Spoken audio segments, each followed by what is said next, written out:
வணக்கம் நண்பர்களே. இந்துக்கள் விழித்திறமாகும் பதிப்பாக சப்ஸ்கிரைப் பண்ணிங்க. நன்றி.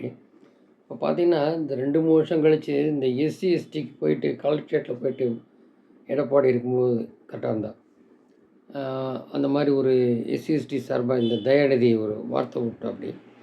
அதுக்கு இப்போ எஃப்ஐஆர் போடுறாங்க. அது ஆக்சுவலாக பெயில் கிடையாது. கைது பண்ண ஸ்டாலின் அரசாங்கத்தில் கைது பண்ணுவாங்களா, ஏதேதோ பிஎஸ்என்எல்லாம் ஒன்றும் இல்லாமல் நொடிச்சு பண்ணி பல கனெக்ஷன்லாம் சன் டிவிக்கு கொடுத்து எல்லா விதமான கோமாளித்தனம் அரங்கேற்றி சம்பாதிச்சுட்டு இப்போது இந்த மாதிரி இப்போ எஃப்ஐஆர் வருது 3.5 இயர்ஸ் பேக் அப்புறம். ஆனால் பெயில் கிடையாதுன்னா அந்த எஃப்ஐஆர் போட்டிருக்காங்க. அதுக்கு ஸ்டாலின் அரசாங்கம் தான் இருக்குது, கைது பண்ணுவாங்களா அப்படின்னு வரக்கூடிய நாட்களில் தான் பார்க்கணும். ஸோ இந்த மாதிரி போயிட்டுருக்கும்போது இப்போ இவங்கெல்லாம் எங்களுக்கு நெக்ஸ்ட்டு கவர்மெண்ட் வந்தால் எங்களுக்கும் அரசாங்கத்தில் பதவி வேணும், கோரி பிடிக்கிறாங்க. இந்த சிதம்பரம் மகன் எம்பி கார்த்திக் உட்பட செல்லு பிறந்தகுடி கொஞ்சம் முன்னாடி சொல்லியிருந்தா அப்படி அவர் இப்போ தலைவர் நாங்கள் எத்தனை நாள் ஒத்துக்கிட்டே சார்ந்திருக்கிறது இந்த மாதிரி நிறைய அட்டாக்ஸ் வந்துட்டு இருந்தது. இப்போ ஆம்ஸ்டாங் கொலை வழக்கு அப்புறம் அந்த ரஞ்சித்தெல்லாம் பேச ஆரம்பிச்சதையும் திருமாவளவன் இந்த மாதிரி சாடுற அப்படி அங்கே இப்படி இருந்துட்டுருக்க இந்த மாதிரிலாம் வரும்போது அவர் இருக்கார். இந்த மாதிரி நிறையா என்னென்ன கூட்டணி மாறுது என்னன்னு தெரியாது. இப்போ பங்கு கேட்குறான் அப்படிங்கும்போது இவங்க என்னென்னா நம்ம எல்லாம் இந்த மாதிரி மக்களுக்கு கொடுத்துருக்குறோம் அப்படி இவங்க நம்புகிறாங்க. 1000 ரூபாய் ஒழுக்கமாக எல்லாருக்கும் வந்துதான்ட்டு 2 நீங்கள் தான் கேட்டுக்கணும்.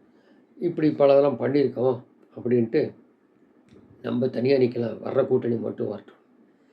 பொதுவாக திமுக அந்த காலத்துலேருந்தே கூட்டணி இன்டாக்டாக அந்த மாதிரி கூட்டணிலாம் இல்லாமல் ஜெயிச்சது கிடையாது. அது எக்ஸம்ஷன் ஜெயலலிதா ஒன்று தான்.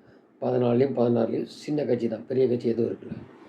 எம்பியும் பூரா எடுத்தாங்க, ஆட்சியில் உட்கார வச்சு தான் போனோம். அதுக்கப்புறம் பல குளறுபடியில் வர முடியல, அவ்வளோதான். வரிசையாக தோல்வி ஏடிஎம்கே இப்போ நிலமா தான். ஸோ இந்த மாதிரி இருக்கும்போது இவங்க இது எதுக்குன்னா நாளைக்கு தனிச்சு விட்டா அதை கதி ஆயிரும்னு சொல்லி வருவாங்க, ஆட்டோமேட்டிக்காக பார்த்துக்கலாம். இன்றைக்கி எலெக்ஷன் டைமில் எதுவும் சொல்கிறாரு என்னன்னு தெரில. அது நம்ம வெயிட் பண்ணி தான் பார்க்கணும் அந்த டைமில். ஸோ அப்படி சொன்னவா இதாக இருப்பாங்கன்னு டைம். ஆனால் கூட்டணிலாம் முடியாது, அது திமுகவுக்கும் தெரியும், அவங்களுக்கும் அவங்க இருந்தால் தான் முடியுன்றது தெரியும். ஆனால் பங்கு கேட்குறப்ப இப்படித்தான் மைனாரிட்டி கவர்மெண்ட்டாக ஜெயலலிதா அவங்க சொன்ன மாதிரி கருணாநிதி இருக்கும்போது நம்ம கூட காங்கிரஸுக்கு பங்கு தரல, மேலே அவங்க பங்கு வாங்கிட்டாங்க, இங்கே தரல. இப்போ என்னமோ இந்த பட்ஜெட்டில் தமிழ்நாடு இல்லைன்றாங்க, குஜராத் எதுவுமே தான் இல்லை. ஆனால் பாருங்கள், கடந்த மன்மோகன் 10 வருஷத்தில் ஒரு 4000 கோடி கூட இல்லை, டோட்டலாக 8000 கோடி கூட இல்லை. இப்போ 1 லட்சம் கோடிக்கு பக்கம் கொடுத்துருக்கு இந்த 10 வருஷத்தில், முடிஞ்சு போன மோடி கவர்மெண்ட் 10 வருஷத்தில். அப்படின்னு கொடுக்க தான் போகிறாங்க, எல்லாம் வரதான் போகுது. ஆனால் இவங்க என்னென்னா அது ஒரு நரேட் பண்ணணும் அந்த மாதிரி. ஸோ ஏதோ ஒன்று கலப்புறதுல இவங்க இது பண்ணுறாங்க.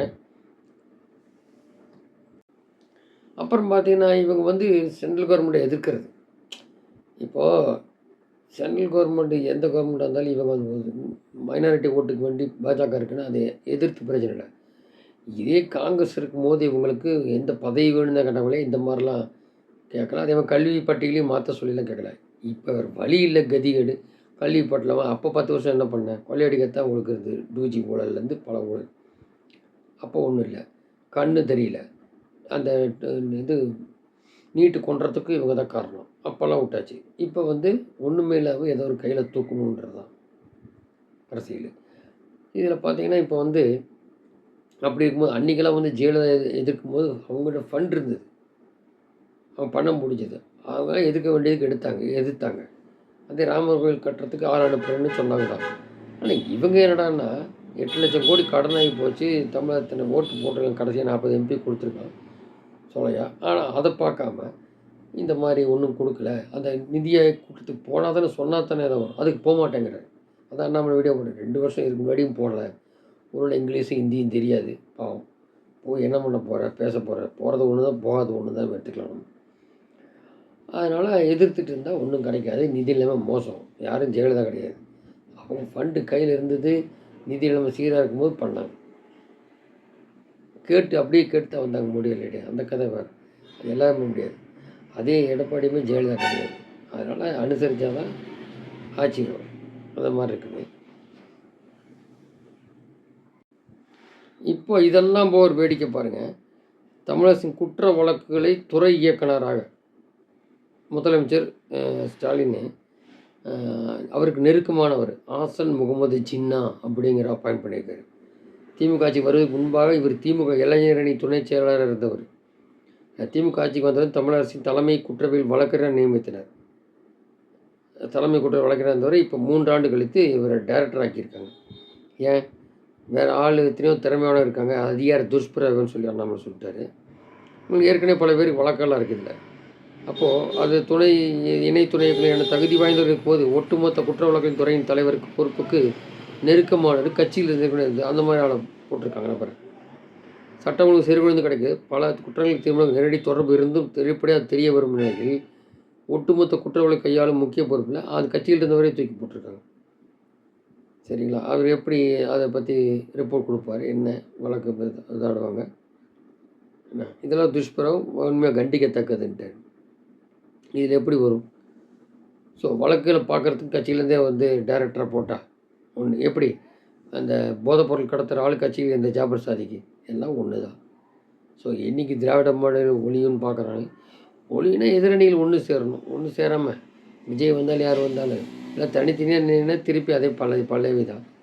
ஒன்றா சேர்ந்ததான் வாழ்வு. இல்லைன்னா தமிழ்நாடு நாசமாக தான் போகும். நன்றி ஜெயந்த்.